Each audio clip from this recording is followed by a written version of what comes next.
Hello everyone, this is Ajit. Welcome back to साफ learner. श्रेणी दशम पिले समस्ते किपरि अछ? आशा कर समस्ते बहुत भल रे थिबो आ तुमर एग्जाम बाय प्रिपरेशन मते बहुत भल भाबरे रे चलथिबो।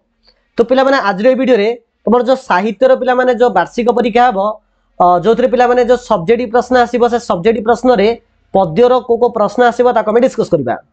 पिला माने जमा भी वीडियो को मझिर स्किप करबो नै, किंतु जो माने ऑलरेडी कोर्स कंप्लीट कर देइछो किसी भी डाउट नहीं तो से निश्चित रूप में ये वीडियो को एठी बंद करी से जाई प्रिपरेशन कर परिबो। किंतु जो माने जो एवरेज स्टूडेंट पिला अट किंबा टिके बिलो एवरेज अट जो माने करे पर्यंत सिलेबस और कंप्लीट हेई नै आउ त माने किछि तरीका बाछुछ जे को प्रकार सब्जेक्ट प्रश्न आमे जे देखिया बेले अल्प समय भितरे आ अल्प किछि क्वेश्चन देखिबा तो आमे भलो मार्क आनी परिबा। तबे निश्चित रूप एही वीडियो तम पई 100% काम दबो। काहे ना पिला माने म एठार जो प्रश्न गुडी को कहिबी से प्रश्न गुडी को लास्ट 7 ରୁ 8 वर्ष रो प्रीवियस ईयर क्वेश्चन को एनालाइज करके कहूची।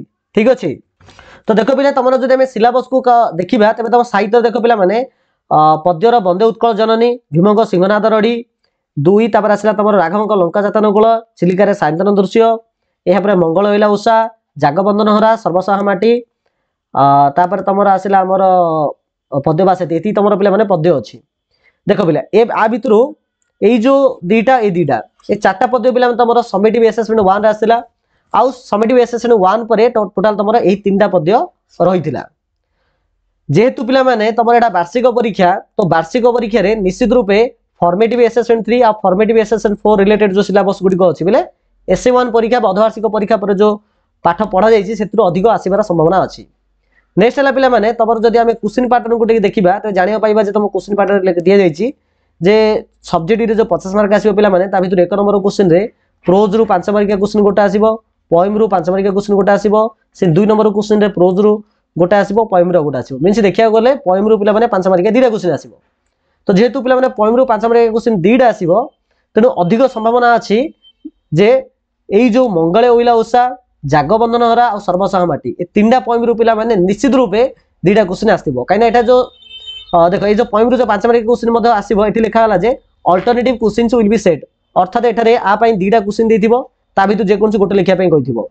तो निश्चित रूपे पिला माने गोटे क्वेश्चन तमरो जदि भी एही एसए1 सिलेबस रु आसिले मध्ये तार और रे निहात रूपे ए तीनटा भितर गोटे निश्चित रूपे थिबो। तो आमे कोन करिबा ना ए जो चारटा को छाडी गिरी ए तीनटा भितर कोन कोन आसी परिबो ताको आमे टिके देखिबा। ठीक अछि, तो चलो स्टार्ट करिबा। देखो पिले तो प्रथम पिला माने मंगळ उला उषा रु ही देखिबा। तो सर्वप्रथम पिला माने निहात रूपे ई जो मंगळ उला उषा बा जे कोन जो पोएम हो किबा प्रोज हो तार पिला माने कवि परिचय टिके भला देखि दबो। ओके तापर देखिया बर्तमान में 5 मार्क क्वेश्चन कोन आसीबो। तो देखो पिले मु ऑलरेडी पॉइंट आउट कर देइछि। देखो एई पोएम रो पिला माने जो पद्मिनी हृदय शिशिर बिंदुरे खर रश्मिर प्रतिबिंब परि भीम राम मूर्ति शोक जर्जरित चित फलके करी चित्रित हेले आसनु उत्थित जानकी सती। ए लाइन देखो पिला माने 8 नंबर पेज रो जो 6 नंबर पंक्ति रो अछि 5 नंबर पंक्ति पर अछि एईडा पिला माने सरलार्थ भाबरे एई क्वेश्चनटा प्राय 2-3 वर्ष रिपीटेड आछि। तो आकु निश्चित रूपे देखि देथिबो। ओके सरलार्थ पिला माने एईडा आसीबार माने अधिक पॉसिबिलिटी लागुछि। एया पर पिला माने जदि बा हमें प्रश्न उत्तर को जिबा तो प्रश्न उत्तर पिला माने देखो सरलार्थ पिला माने 38 नंबरटा देखि तो शुभ्र सौरभ रसिके शुभ संपादिनी हुआ रघुवंशी के ए क्वेश्चन मते पिला माने 2-3 थर रिपीटेड हेछि लास्ट ओडे 7-8 वर्ष भितरे। तापर आसले माने दीर्घोत्तरमूलक भितरे ए दिटा देखो वेरी इंपोर्टेंट प्रत्येक कविता अनुसरण रे वाल्मीकि आश्रम रो प्रभात कालन प्राकृतिक सौंदर्य वर्णना करो। पिला माने एटा वेरी इंपोर्टेंट मु कहूची। ओके तापर आसला प्रत्येक कविता रो कविंकर प्रकृति चित्रण विशेषत्व लेख एटा मते पिला माने इंपोर्टेंट अछि। एही चारटा जदि तमे जदि पढ दोछ पिला माने निश्चित आ भितर गोटे कंफर्म बाजिबो। ठीक अछि, तापर देखो सेकेंड नंबर असला जागबंधन हरा यार मत जो हमर कवि अछि अनंत पट्टनायक तार कवि परिचय मते पढ देथिबो। तापर देखो पिला माने एटा रहउछ देखो लुप्त हेउरे जाति उपजाति खंडित सत देश ए क्वेश्चन पिला माने प्राय 2-3 थर रिपीटेड हिची। तापर असला देखो एटा मरण दुआरे चरण अरपी गाँव रे अमर गान पोछि दियो आजी मानव शिरसु संचित अपमान एटा मते टिके देखि दिबो लागि सरलार्थ हिसाब रे।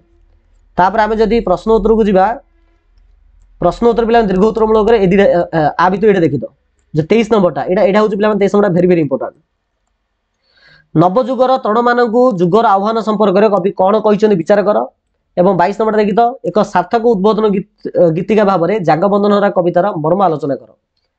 ठीक अच्छे। तो दीर्घोत्तरमूलक हो पे से आम सरलार्थ हो जदि किसी न मन पड़े अति कम से पाठर जहाँ भी किसी मन पड़े किसी ना किसी समय लिखी आसोरी जमारू छाड़बनी कहीं तुम माइनस मार्क नहीं ना जमारू छाड़बनी पेपर पूरा फुल कर आसो।